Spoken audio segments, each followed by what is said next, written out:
unfair for us to have this conversation about, choices for women and not talk about how, the most basic thing when I think about female choices is getting children. Because I feel like for a woman, if you have a supportive space, you might get your children early in their career, right? And you will go to the ends of your career. But then for some of us, it always looks like it's a choice between your career and having having a family, right? And so there are a lot of conversations, and I know you've been very verbal on some of these things. There are very many conversations that are happening, but I feel like women still don't have their voice in terms of what they are because one, they're ashamed, or two, it's that as a society, we're not ready for that conversation. But if you could tell us much about what your perspective or your is on this issue. Yes, I'm very passionate about it. Actually, now I'm just, yes, let's talk about this. Yeah. I feel like especially in Africa, women still, as much as we are free, it's not yet uhuru. We're still not free, especially when it comes to governing our own bodies and what happens to us.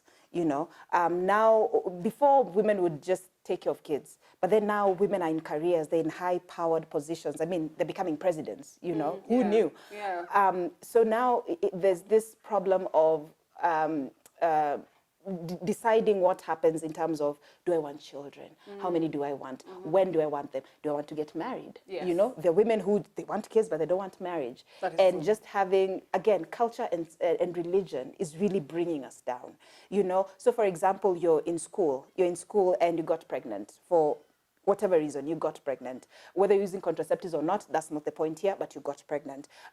You're not willing to keep the child because maybe you're still in school or you have a career. What happens? What happens to that? Society forces you to raise that child. But what if you're not ready? Mentally, financially, emotionally, you're not ready. And then you bring a child into this world who is so emotionally scarred because they never got the love from their mother. But the mother never wanted them to begin with. So we have this cycle of kids that have been emotionally abused who will get older, and then they'll meet your son and they want to marry them. And then they take your son through this whole roller coaster of, why is this woman like this? But then you don't understand it stemmed from the beginning. Yeah. The mother never wanted her to begin with. Yeah. They never got any love. They never got anything. And this is, when you talk of love, that is what they know. That kind of abusive love is what they know. So now I'm championing for just to be pro-choice. And pro-choice does not mean that you support abortions. No, that is not what it means. There's a definite pro-choice. That means that you support a woman's decision to choose. Whatever she has decided, let her do it. She has her reasons why. She has the reasons why she keeps it. She has the reasons why she's terminating it. And before we get even there, we need sex education, which is, again, not allowed. No. So you see, there's no sex education. It's no to contraceptives. And then it's no to safe abortions. So this woman is now put in this box where she will not thrive. No matter what you do, she will not thrive. That's true. You see? Yeah, and it's the workspace, how the work, especially the corporate world, and even the informal sector. I feel like, especially for the women who are in quote-unquote the reproductive age, I feel like when a woman takes a break to get a child, by the time she's coming back, especially if you have what we call the Dora Mifa, by the time you're coming back to the workspace, it's changed. And so your male counterparts who never had to take breaks from work have gone and left, and they're managers, right? Yeah. And then we're here telling women that you're not ready for leadership. And because you have not taken certification 1 and certification 2. But guess what? This certification 1 and 2 were given when you were away for maternity. Yeah. Right? It's that even the women who choose to have children are not supported by the workspaces. Yes. Because I think support for women who get babies it's just not maternity leave. It's can they access some of these training or facilities whilst they're outside, so that when they come back, they have not lost, because it is research shows that when women take a break for maternity and then they come back, 1, they're paid lower, and 2, the pension goes down. And it's like women are punished for being productive. Yes. And that if really we want the next generation to come, I keep thinking, where are they coming from if we keep holding maternity leave against women? I think in general, especially in Kenya, let me just speak for Kenya, I think motherhood is very punitive. It's a huge punishment to be a mother. Let's just take an example, even before you get to the workspace. This girl that is in college and got pregnant, and then she decides to terminate, but then society says, no, you spread your legs, you have to give birth. Yeah. And then you're looking at it like, is motherhood my punishment for having sex? Yeah. You see, the same in the woman in the corporate space. She takes a break for whatever number of months because she needs to take care of the baby. She comes back, and then, like you said, no pension. Yeah. The people who go, I know people who go on unpaid leave. The moment you're pregnant, they give you nothing. So again, motherhood is a punishment. That is true. So, but then you don't want me to terminate. You want me to be a mother, but then you don't want to give me this benefits that my male counterpart is getting. Yeah. And I feel like, and I was going to have this conversation next week on my Instagram, but Kenyan women are not ready for the conversation of you cannot be a mother and have a career. You just have to choose one. One will have to give us some points. I guess this will be a whole conversation for another day, because when you start digging into it, I'll just go straight into it. But then if you look at, because there's a difference between having a career and a job. A woman can have a job, a mother can have a job, but not necessarily a career. Because you cannot be a hands-on mother and have a career. Like you cannot be signing checks and flying to Dubai and Asia and still want to go for your kid's birthday party. Yeah. It's not gonna work. That's true. You're not gonna be in school trying to juggle it and still take care of your husband. It's going to be hard. Especially being a mom, a wife, a student, and trying to build a career. When they talk about balancing, there's no balance. You find compromise. That's what you'll find. That is true. There is nothing like balancing. Which goes, I mean, and you say this conversation is very layered, because then I keep thinking, well, mom and dad, both parents. Yes. So is it a place where women then have to choose one thing to do, or is it a place where men have to step up in terms of be equal parents as moms are? It's a little bit of both, and now I understand why they say, why when you see a couple, they could be the same age, but the woman looks older than the husband, because the woman is now trying to balance her job. She's trying to be the perfect husband, because if she doesn't, this husband will go and get mpango wa kando. So she's trying to like look good and be with the husband. She's also trying to be a mom, and maybe she's also trying to get her PhD. That's true. So it's a lot to juggle, and I feel like this narrative that has been said that we are super women is a lie. You're not a superwoman. No. You have 24 hours, same as me. You have the same energy, same as me. You cannot have everything. You just have to prioritize. Will I be a mother, or will I be a career woman? It will have to be one of the two. Yeah. It's interesting that you say we are not ready for this conversation, and I wonder how it's being left behind, because if we are to truly empower the working woman or the 21st century career woman, this is a conversation that we must have and must listen.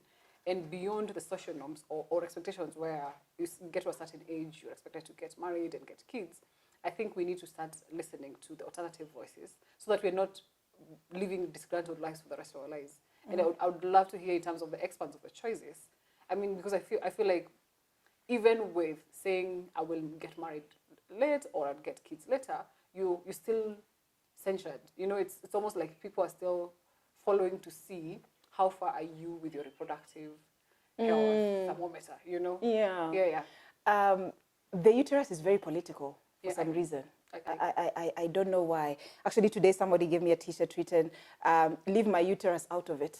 You know, it's still a very political thing. And I'm wondering, why is the penis not very political? Why is it just the uterus?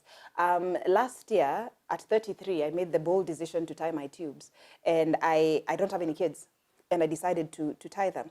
And it was a whole conversation. It was a whole community conversation of, but you're so young, why are you tying your tubes? You'll change your mind, blah, blah, blah. Then I'm like, oh, so I'm too young to tie my tubes, but I'm old enough to have a child. Like, you're not making sense. That doesn't make sense.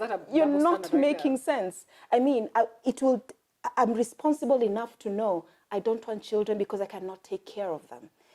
Instead of you forcing me, because it's a cultural thing. I mean, we all give birth, so we'll all give birth. And I feel like young people should really start questioning things. And I feel like, back to the topic of menstruation, women use pads because that's what their moms use. They really don't know why they're using pads. But then, again, it goes back to what were you taught in class 1? You're taught 1 + 1 is 2. You never really asked, why is it not 3? You always say, we have this mentality of this is what we find, so this is what we do. how we do But it. no one really stands and says, what if we do it another way? Yeah. What will happen? No one knows what will happen because no one has ever tried. When I came out in July and talked about my abortion story, everyone was like, oh my God, Ebby, you had an abortion and you're telling everyone you'll get arrested, blah, blah, blah. Why would you say blah, blah? Nothing has happened to me. Nothing.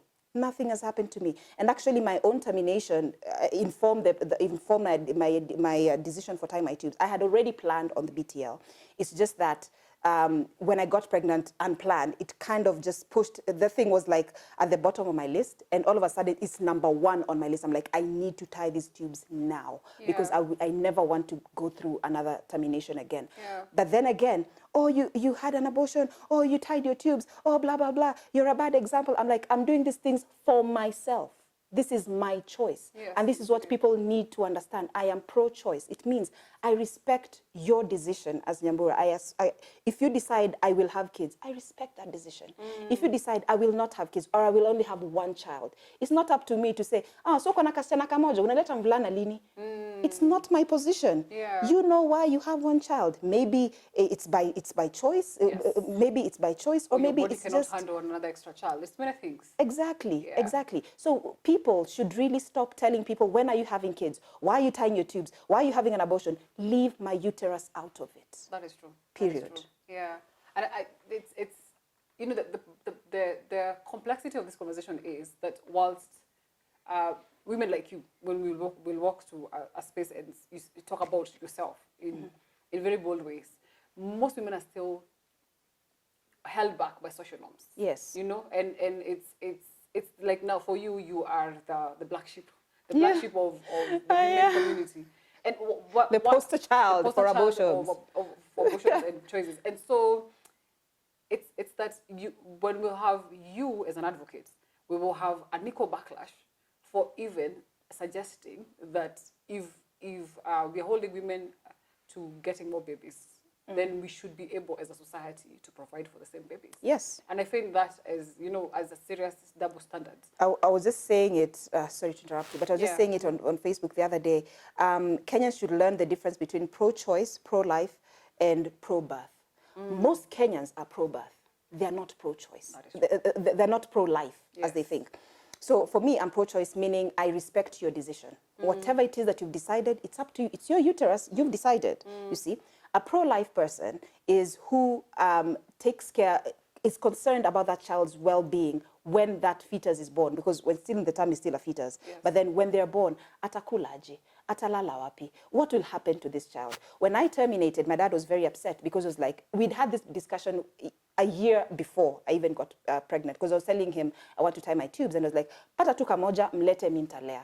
My dad is over 60. Naanza kumpelekea mtoto anze change diapers at 60 years old. I was like, no, that's not going to happen. So when I got pregnant, I knew my dad would want to have this child, but then I was like, no, I have to terminate. That was my choice, you see. And my dad is pro-life because he cares about this child's well-being. But what most Kenyans are is pro-birth. Yeah. So they want to see this child born, how they will eat, penye atalala, vile mamake atalipa rent. They don't even care about the mom's financial, emotional, and physical well-being. They don't care. Again, motherhood is a punishment in this country. Ulipanua mguu, sasa zaa. That's the thing. Yeah. You see. So if you tell someone, I don't support abortion, mwache tu azae, sawa, nikizaa nikikuletea, utalea. Will you do it? No, most of us look away, actually. Yeah. No, the moment I've given birth to a child that I cannot take care of, and then I go back to the same society that told me not to terminate, I go back and say, please help me with this child. Nimeshindwa kulea. Do you know what they'll tell you? Ulikuwa unazaa nini? I know. Nani alikwambia uzae? Hiyo ndio mama sasa. Hiyo ndio kuwa mama. Again, why are you punishing me? Motherhood should be one of the most beautiful times of your life. But then, and I keep saying, a child is a blessing if it's a wanted child. An unplanned child is a burden. That is true. You're simply wetu ni mzigo. Hakuna kitu ingine. That is true. Yeah. Man, this conversation would go on and on. Yes. And I'm so excited because I keep thinking the fact that we can hold such a conversation means that we are way ahead than we used to be. And thank you very much for gracing our space. And we hope to see you again. I'd love to come back. Yes, please do come back again. Ebby, thank you very much for coming and gracing our episode. We have learned a lot, and we hope to have you again because I think we can never exhaust this conversation. And for you guys, thank you for listening to us. We will be having Ebby again, and please listen to our next episode that comes through in the next week. Asanteni sana.